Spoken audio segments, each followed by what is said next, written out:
कक्षा 11 के लिए हिंदी की पूरक पाठ्यपुस्तक वितान पाठ्यपुस्तक में पहला पाठ है भारतीय गायिकाओं में बेजोड़ लता मंगेशकर। इसके रचनाकार हैं कुमार गंधर्व। पाठ का अभ्यास कार्य इस प्रकार होगा। पहला प्रश्न है, लेखक ने पाठ में गानपन का उल्लेख किया है। पाठ के संदर्भ में स्पष्ट करते हुए बताएं कि आपके विचार में इसे प्राप्त करने के लिए किस प्रकार के अभ्यास की आवश्यकता है। इसका आंसर लिखा हुआ है। लता की गायकी से आम लोगों की सोच में बहुत परिवर्तन आया है। लोगों का संगीत के विविध प्रकारों से परिचय हुआ है। सुर ताल की समझ आने लगी है।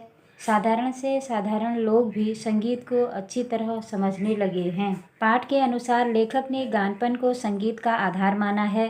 हमारे विचार से गानपन को प्राप्त करने के लिए संगीत के प्रति लगाव, मेहनत और सुनने वालों की पसंद का ज्ञान होना, गाने में मनोरंजन के साथ साथ मधुरता, उचित आरोह अवरोह तथा अभ्यास करने की आवश्यकता होती है। प्रश्न संख्या 2 है, लेखक ने लता की गायकी की किन विशेषताओं को उजागर किया है। आपको लता की गायकी में कौन सी विशेषताएं नजर आती हैं, उदाहरण सहित बताइए।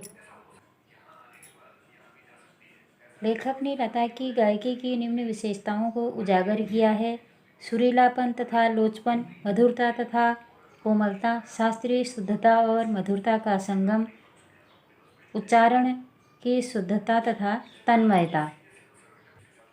प्रश्न संख्या 3 है, लता जी ने करुण रस के गानों के साथ न्याय नहीं किया, जबकि श्रृंगार परक गाने वे बड़ी उत्कटता से गाती हैं।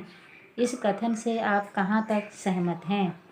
उत्तर है, लता जी के बारे में उपर्युक्त कथन अर्थात जो प्रश्नवाचक में कहा है, कहना असत्य है। उन्होंने जितनी उत्कटता से श्रृंगार परक गाने गाए हैं, उतनी ही उत्कटता से करुण रस के गाने भी गाए हैं। उदाहरण में लिखा हुआ है, ए मेरे वतन के लोगों जरा आँख में भर लो पानी। गाना इसका प्रत्यक्ष प्रमाण है, इसलिए हम उपर्युक्त कथन से सहमत नहीं हैं।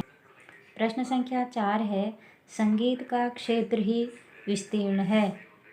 वहाँ अब तक अलक्षित, असंशोधित और अदृष्टिपूर्ण ऐसा खूब बड़ा प्रांत है, तथापि बड़े जोश से इसकी खोज और उपयोग चित्रपट के लोग करते चले आ रहे हैं।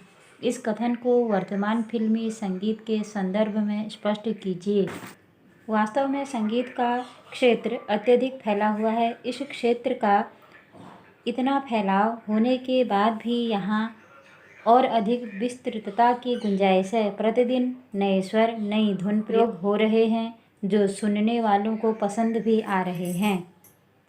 5वां प्रश्न है, चित्रपट संगीत ने लोगों के कान बिगाड़ दिए। अक्सर यह आरोप लगाया जाता रहा है। इस संदर्भ में कुमार गंधर्व की राय और अपनी राय लिखें। आंसर है, चित्रपट संगीत ने लोगों के कान बिगाड़ दिए। यह आरोप मात्र आरोप ही है।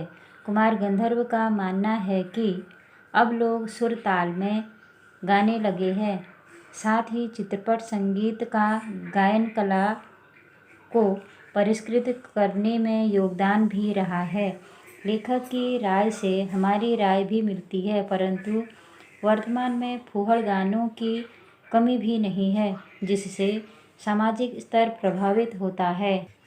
प्रश्न संख्या 6 है, शास्त्रीय एवं चित्रपट दोनों तरह के संगीतों के महत्व का आधार क्या होना चाहिए।